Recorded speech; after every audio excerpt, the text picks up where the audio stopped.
น้ำ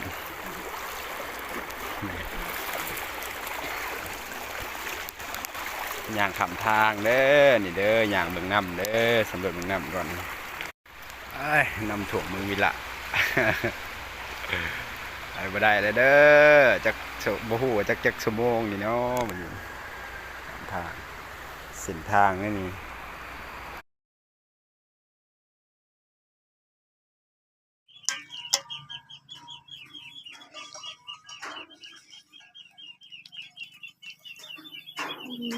ใจน้อย